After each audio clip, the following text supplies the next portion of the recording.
하나님께서는 교회를 통해서 하나님의 영원한 계획, 그 경륜을 알리시고, 그리고 교회를 통해서 하나님의 그 영원한 계획, 경륜을 이루어 가십니다. 이를 위해서 하나님께서는 교회의 머리 되신 그리스도를 통해 그 그리스도께서 보내신 성령, 그리스도의 영으로도 일컬어지는데, 그 성령을 통해서 교회를 점검하시고 교회를 돌보십니다. 우리는 지난 7주 동안 소아시아의 7교회에 보내는 요한계시록 안에 기록되어진 이 편지를 살펴보면서 하나님께서 각 교회에 무엇을 점검하시는지 분명히 되새겨 보았습니다. 그것은 교회를 통해 하나님의 경륜을 이루시고자 하심인데, 교회를 이루게 된, 교회의 구성원이 된 오늘 우리 편에서, 성도들 편에서 본다면 하나님이 교회를 점검하시고 교회를 돌보심으로 인해서 우리로 하여금 어떻게 하기 위함일까요?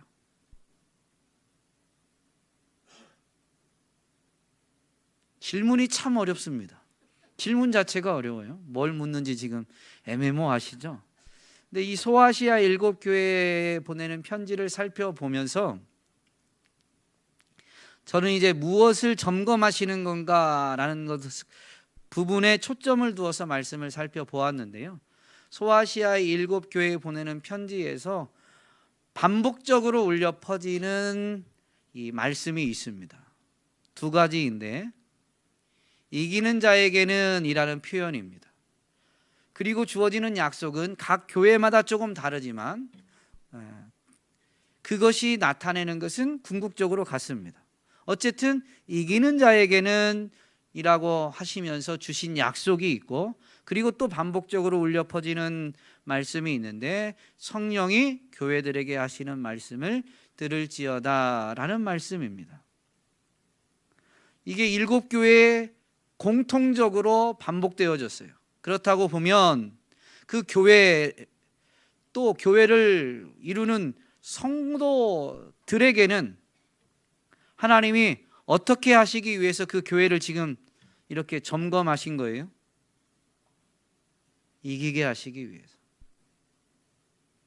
성도가 하나님을 의지하고 예수 그리스도를 의지하고, 그래서 그 말씀을 지켜 행하여서 이기게 될 때 하나님의 경륜이 드러나고 하나님의 경륜이 이루어 가게 됩니다. 그래서 하나님 편에서는 경륜을 알리고 경륜을 이루기 위해서 교회를 점검하고 교회를 돌보시지만, 교회의 구성원인 우리 편에, 성도들 편에서는 뭐냐면요, 그게 바로 이기게 하기 위해서, 우리로 하여금 세상을 이기게 하기 위해서, 우리로 하여금 믿음으로 승리하게 하기 위해서 하나님은 성령을 통해서 교회를 점검하시고 돌보시는 것입니다. 그렇다면 우리는 어떻게 이기는 자가 돼요?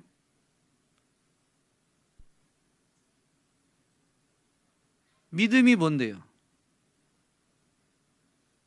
뭘 행하는 건데요? 저 앞에서 지금 답을 잘해 주셨어요. 뭘로 이겨요? 믿음으로. 그럼 믿음이 뭔데요? 행함이요. 그럼 행함은 뭘 행하는 건데요? 믿음은 행함이 틀렸다는 게 아니라 무엇을 행하느냐, 조금 더 구체적으로 우리가 이 말씀을 되새길 때, 그러면 나는 이기기 위해서 오늘 어떻게 행해야 되는가 라고 질문을 해봐야 되고, 그것에 대한 답변을 찾을 때 우리는 정말로 말씀이 이론이 지식이 아니라 우리의 삶이 되어지는 것이기 때문입니다. 무엇을 행해야 돼요? 그것은 소아시아 7교회에 보내는 편지를 통해서 가르쳐 주셨습니다. 에베소 교회에 주신 가르침을 제가 바꿨어요.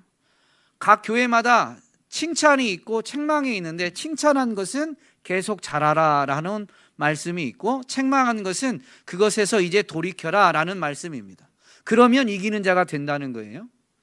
그런 관점에서 에베소 교회를 통해서 가르쳐 주신 우리가 어떻게 하면 이기느냐, 주의 이름을 위하여 인내하고 열심히 사역해야 합니다.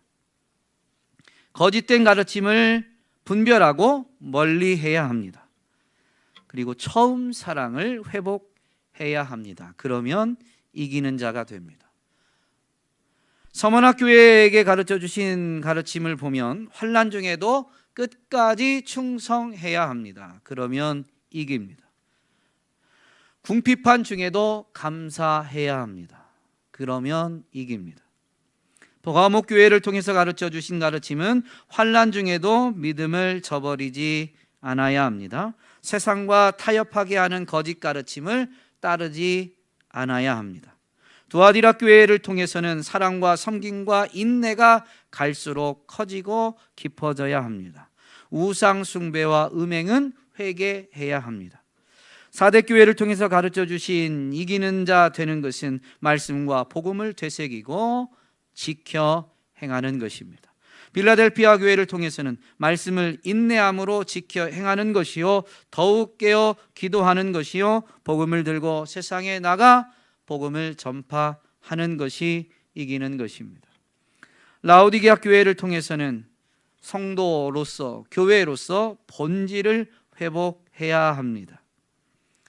자신의 영적 상태를 돌아보고 전심으로 주님께 나아가야 합니다.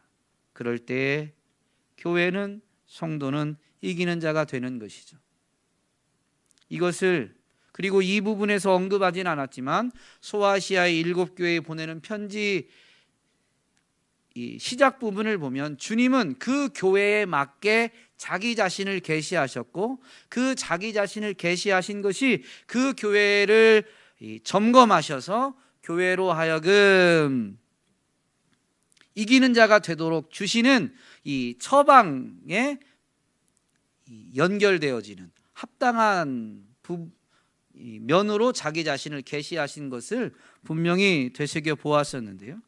그 부분까지 생각해 보면 결론적으로 이 7교회에 보낸, 그래서 7교회를 통해서 가르쳐 주시는 오늘 우리가 이기는 자가 되는 방법은 뭐냐면, 교회에 맞게 자신을 계시하신 예수 그리스도만 바라보고 의지하여 그분께서 칭찬하시는 것은 계속 열심을 내고, 그분께 책망받는 것은 돌이켜 회개함으로 인해서 성도는, 교회는 이기는 자가 되는 것입니다. 그러면 여러분, 이기는 자는 이기면 뭐 할까요? 네? 뭐요? 구원받고 천국 가죠. 그냥 자기가 가는 건 아니고 하나님이 그렇게 해주시는 거예요. 주님이 약속이니까 생명을 얻는 것, 그리고 천국에 들어가는 것은 그 약속해 주신 그분이 하는 거예요. 우리가 이기는 자가 됐다고 해서 제가 이겼잖아요, 그러니 문 열어주세요, 이렇게 못합니다. 그죠? 그럼 이기는 자는 뭐 할까요?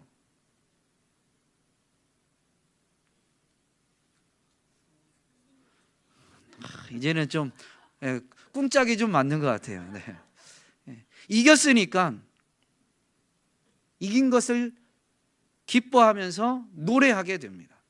이기는 자가 다 같이 합니다. 여기에 계신 대부분은 그래도 이 2002 월드컵을 경험하신 분이신 것 같아요. 나라 전체가 난리가 났죠. 이기기 위해서 응원하고, 이긴 다음에 야 이겼다 그러고 다 집에 갔어요? 아니면 막 그 응원하는 현장에 남아가지고 노래하고 막 난리가 났어요. 자기가 직접 뛴 건 아니지만 대한민국이 이겼다, 나도 대한민국 국민이다, 나는 이거 하나 때문에 그 승리가 내 승리가 돼가지고 그냥 노래합니다. 여러분, 하나님은 이기는 자를 통해서 경륜을 이루어 가시지만, 그것에 쓰임받은 성도는 이기는 자가 되면 그 이김, 승리 때문에 기뻐하면서 노래하게 되는데, 무슨 노래 할까요? 승리의 노래는 당연히 승리의 노래죠. 졌으면 노래 안 한다니까요. 가서 아마 막 술 먹고 난리 날 거예요. 노래할 건데, 기뻐 노래하는데 무슨 노래 하냐고요? 오늘 본문은 괜히 읽었겠어요? 그리고 제가 매 주일마다 이걸 말하는데 설교 전에 기도하고 나서 이제 설교를 시작할 때 첫 마디가 이거예요. 오늘 본문에도 제일 많이 나와요. 할렐루야, 할렐루야, 할렐루야입니다. 할렐루야라는 말은 여호와를 찬양하라라는 의미입니다. 성경은 구약은 히브리어로 쓰여져 있는데요. 오늘 우리는 이 번역되어진 성경, 우리뿐만이 아니라 각 나라, 각 민족이 이제는 거의 대부분은 자기 언어로 번역된 성경을 보게 됩니다. 히브리어에 해당하는 의미를 그 언어로 번역해서 오늘 성경을, 하나님의 말씀을 우리는 읽고 듣게 되죠. 그런데 번역하지 않은 단어가 있어요. 뭐가 있죠? 할렐루야. 여호와를 찬양하라는 의미예요. 그러면 이렇게 성경이 번역되어졌다면 할렐루야도 여호와를 찬양하라라고 번역해야 되는데 할렐루야는 번역하지 않았어요. 또 번역하지 않은 단어가 하나 있습니다. 뭐가 있을까요? 아멘이 있습니다. 제가 지금 히브리어를 얘기했죠. 헬라어에는 그리스도라는 단어는 그 고유 명사처럼 씁니다. 물론 예수님에 대한 호칭이기 때문에 그냥 고유 명사처럼 쓰기도 하죠. 성경의 지명이나 사람 이름은 고유 명사니까 번역하지 않는데 이 할렐루야는 고유 명사는 아닌데 번역하지 않고 마치 고유 명사처럼 사용합니다. 아멘과 함께. 그래서 이 계시록 말씀을 대하면 그런 상상을 해봐요. 천국에서 각 나라, 각 족속, 각 백성들이 이제 보좌를 둘러서서 하나님을 찬양하는데 그 찬양의 시작이 뭘까요? 할렐루야라는 거죠. 그리고 나서는 자기 언어, 자기 고백으로 하나님이 어떤 분이심을 아마 고백하고 하나님 앞에 찬양과 경배를 올려드리겠지만 그 시작은 할렐루야일 것 같아요.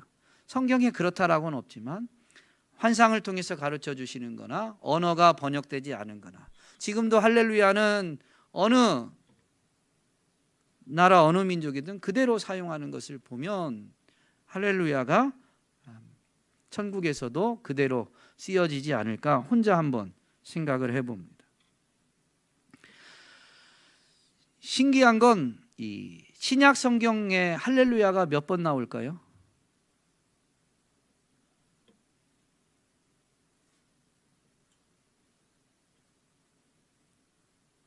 신기한 건 저는 충분히 맞힐 수 있는 질문을 드려도 여러분은 질문만 하면 매우 어렵게 생각을 하시더라고요.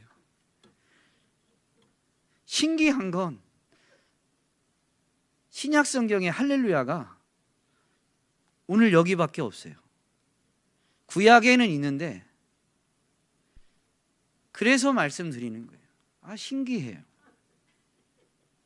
지금 천국의 모습을, 하늘의 모습을 환상을 통해 이 사도 요한이 기록해서 오늘 우리에게 전해지는 건데 할렐루야라는 이 선포, 고백이 오늘 본문에만 있다라는 거죠.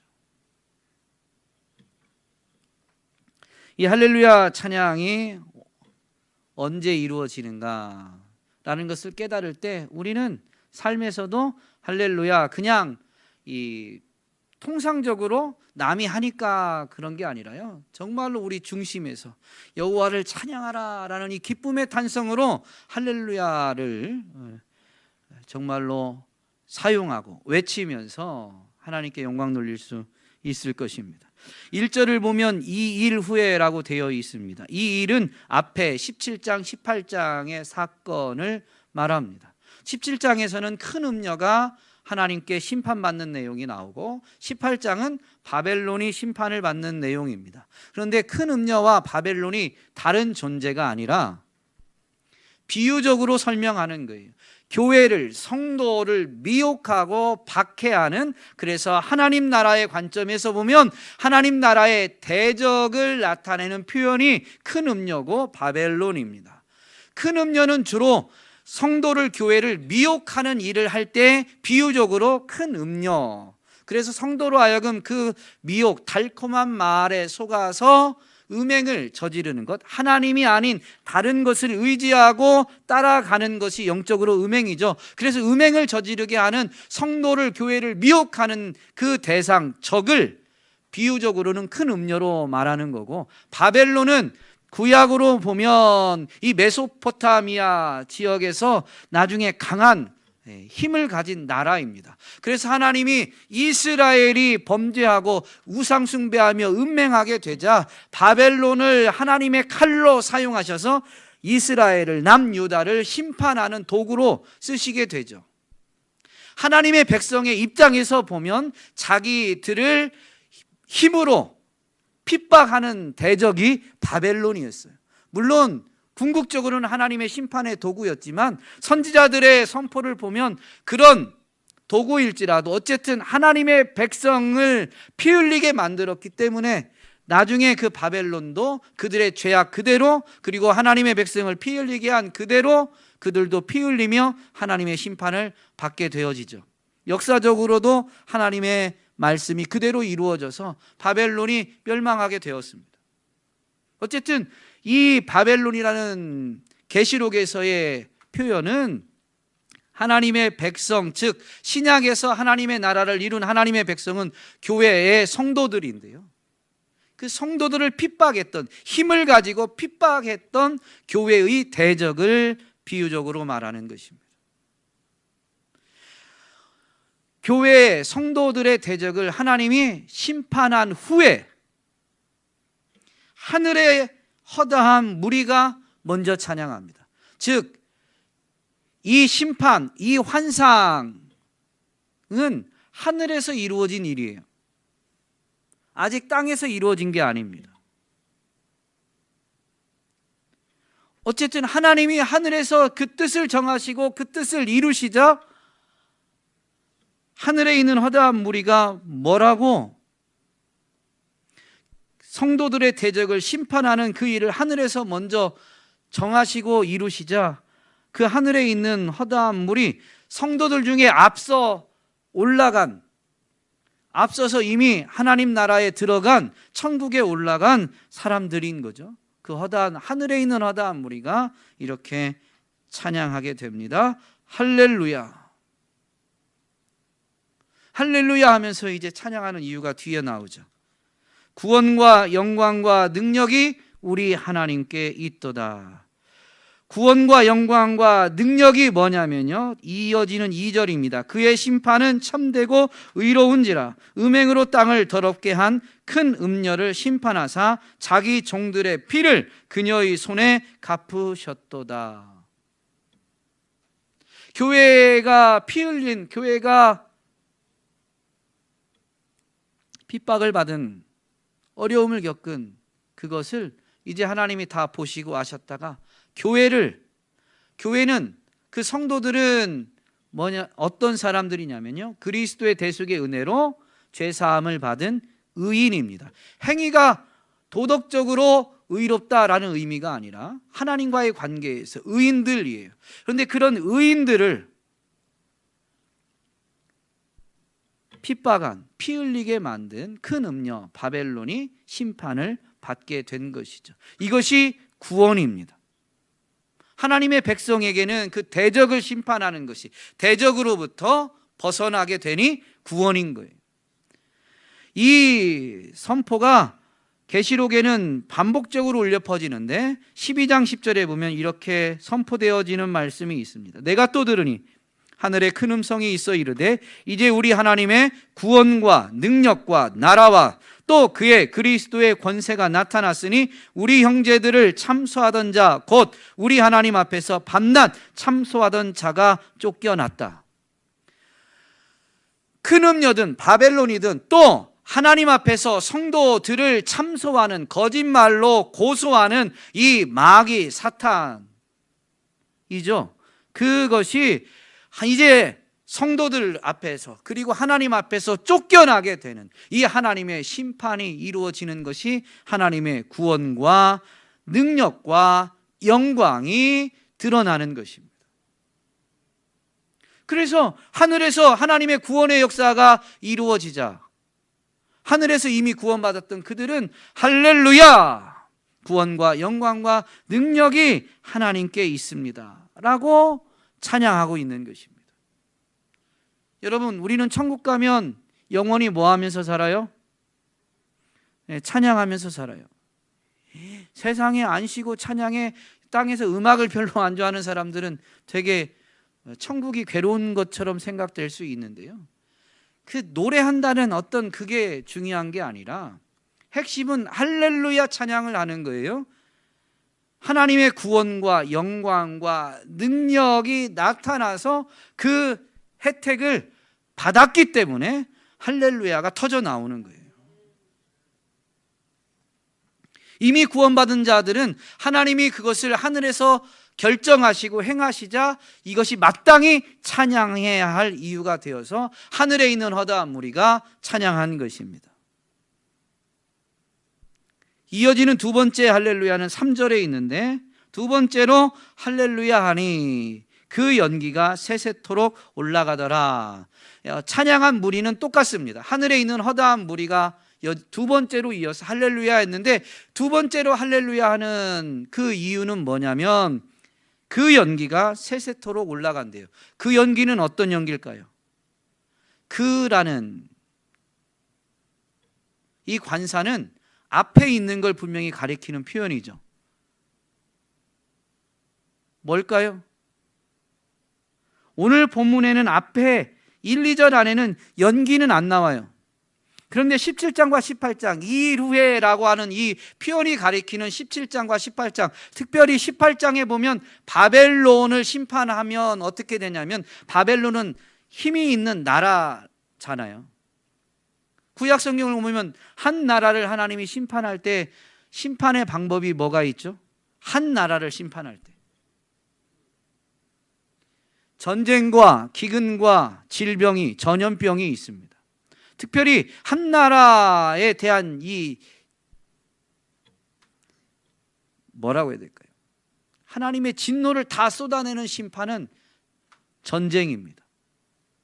여러분, 나라에 전쟁이 일어나면 전쟁에서 패배한 나라는 어때요? 전쟁에서 승리한 나라도 피해가 없진 않지만 전쟁에서 패배한 나라는 어때요? 나라가 전체가 다 폐허가 돼요.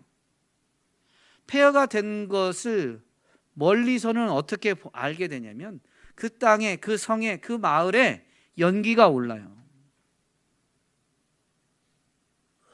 18장을 나중에 읽어보세요. 사람들이 하나님이 바벨론을 심판한 걸 다 알게 돼요. 근데 그 어떻게 아느냐? 그 연기를 보고 알아요. 그 하나님이 심판한 그 연기가 올라가는데, 그 연기가 어떻게 올라가요? 세세토록. 무슨 얘기일까요? 세세토록을 다른 말로 바꾸면 영원토록. 대적에 대한 하나님의 심판이 영원하고 그것은 하나님의 백성에겐 구원이었죠. 그러면 대적을 하나님이 영원토록 심판한다라는 것은 구원받은 자들에게 구원은 어떻다는 거예요? 그의 구원은 영원하다는 겁니다. 그렇기 때문에 하늘에 있는 무리가 두 번째로 할렐루야, 그 연기가 세세토록 올라간다라고 찬양하게 되는 거예요. 우리가 이미 받은 구원은 한 번의 경험으로 끝나는 게 아니에요. 내가 한번 어려움에서 벗어나는, 죄책감에서 자유함을 얻는 것으로 구원이 이루어지는 게 아닙니다. 그렇게 시작된 구원은 세세토록 이루어지는 거예요. 물론 이 땅에 있는 동안 우리가 죄에서 구원받았습니다. 그러나 조금 전에 읽어드린 계시록 12장 말씀처럼 우리를 참소하는 자가 우리의 감정, 우리의 이 믿음의 눈이 아니라 육의 눈, 육의 귀로 듣는 땅의 소리, 땅의 것을 가지고 우리를 속이면서 우리를 참소하죠. 너 구원받은 자 맞냐?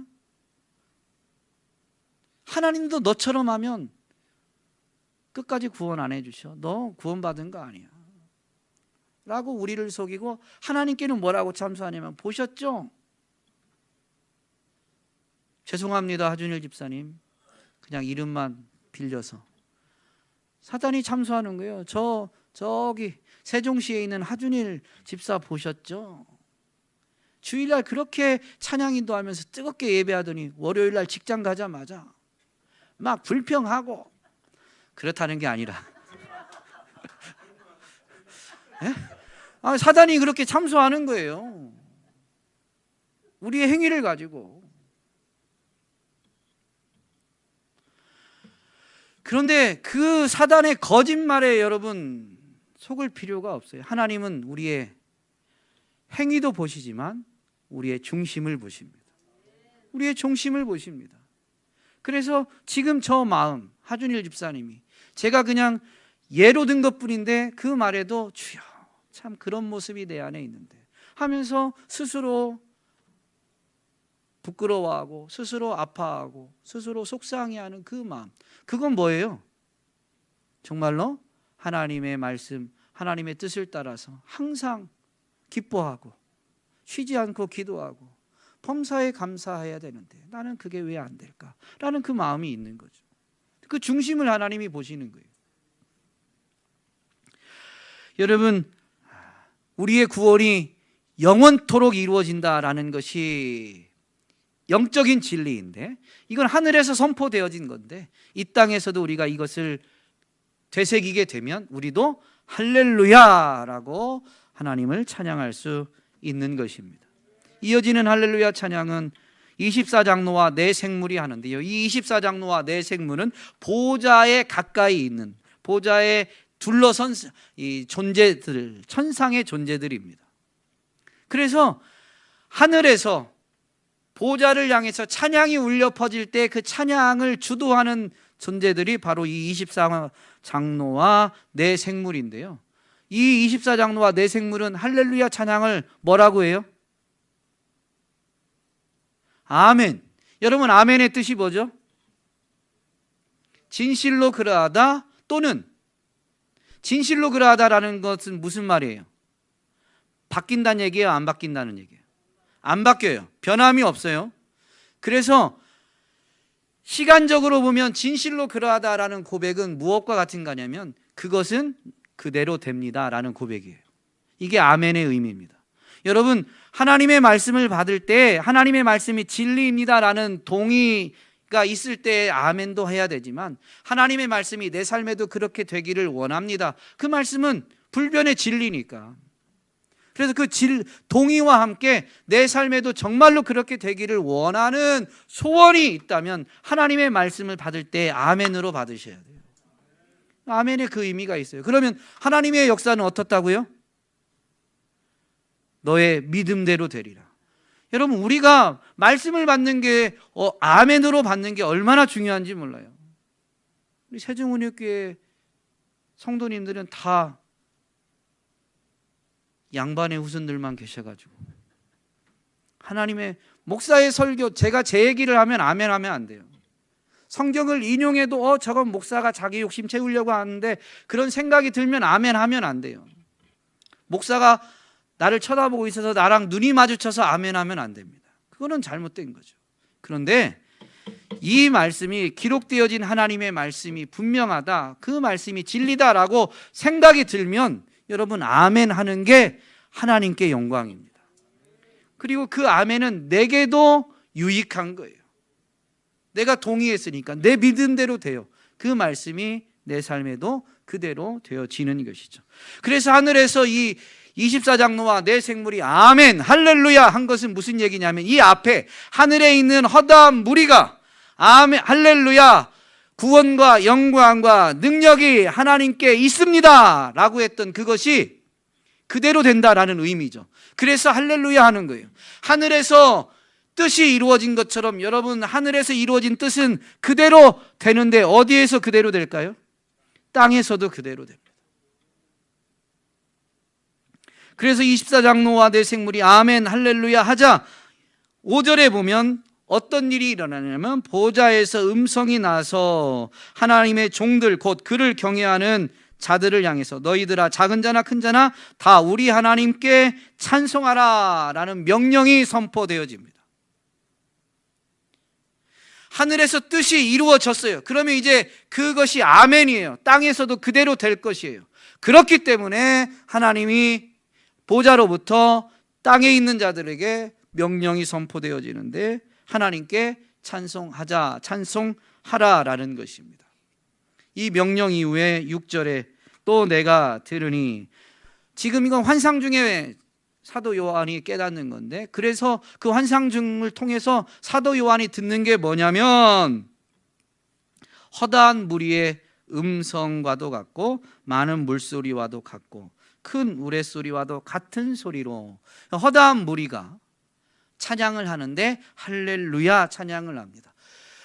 이 6절에 있는 허다한 무리는 하늘에 있는 하늘의 허다한 무리라는 수식어가 없어요. 1절의 무리와는 분명히 다른 무리인 거죠. 왜 알 수 있느냐면 할렐루야 하면서 찬양하는 내용이 좀 달라요. 할렐루야, 주 우리 하나님 곧 전능하신 이가 통치하시도다. 땅에서 볼 때 지어진 모든 세계를 전능하신 하나님이 통치하신다라고 찬양하고 있는 거죠. 하늘은 영적인 세계잖아요. 우리가 지금 눈으로 보는 파란 하늘이 아니라 계시록에서 이 하늘은 하나님의 영역, 영적인 세계입니다. 영적인 세계는 눈으로 보여져요, 안 보여져요? 우리가 사는 공간과는 다른 영역이에요. 그러므로 그곳은 오롯이 하나님이 거하시고 하나님이 뜻을 이루시는 영역이기 때문에 거기에 있는 이들은 이 하나님의 통치하심에 대해서 뭐라고 해야 될까요?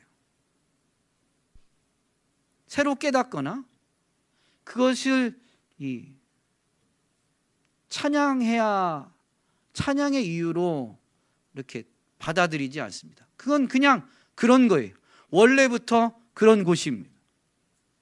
땅은 하나님이 사람을 만드시고 하나님이 통치하시지만 사람에게 통치권을 주셔서 땅을 다스리게 했습니다. 그런데 처음 지음받은 사람이 죄를 지음으로 인해서 뱀의 말을 들었죠. 그래서 뱀에게 자기에게 주어진 통치권을 사람이 넘긴 거예요. 그래서 에베소서 말씀 살펴볼 때 이 땅에 공중의 권세 잡은 자가 따로 있음을 분명히 가르쳐주죠. 사탄임을. 어쨌든 그런데 그런 공중의 권세 잡은 자가 활동하고 있는 데에서 구원받은 성도들은 무엇을 깨닫냐면 공중의 권세 잡은 자가 이 세상을 다스리는 것 같지만 그러나 진정한 통치자는 하나님이시다라는 걸 깨달아요. 그래서 땅에 있는 성도들이 할렐루야라고 하면서 하나님의 뜻이 땅에서 이루어지는 것을 체험하여 깨달을 때 하나님이 통치하시는구나 라고 찬양하게 되는 것이죠.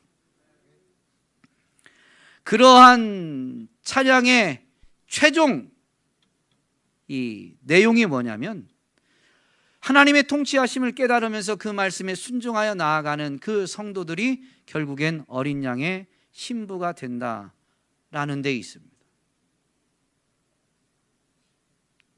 어린 양의 신부가 되는 것은 성도들이죠.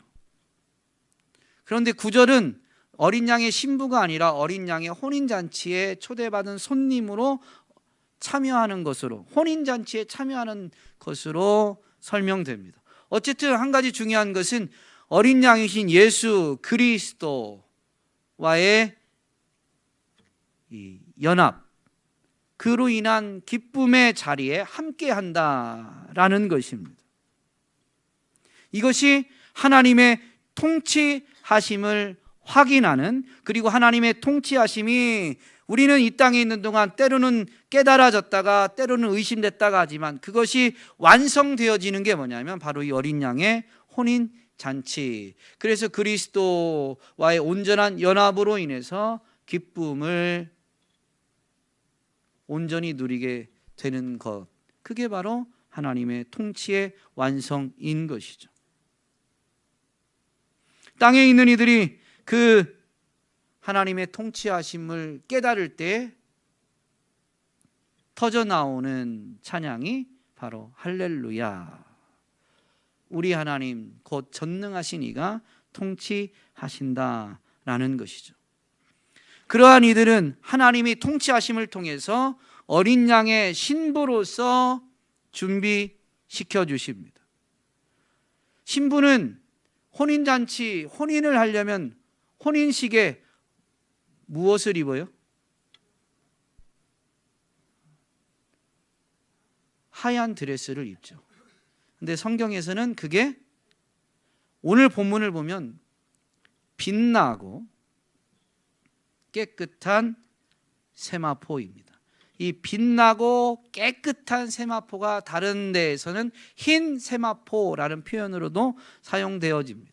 어쨌든 빛나고 깨끗한 세마포 옷을 입게 해 주십니다.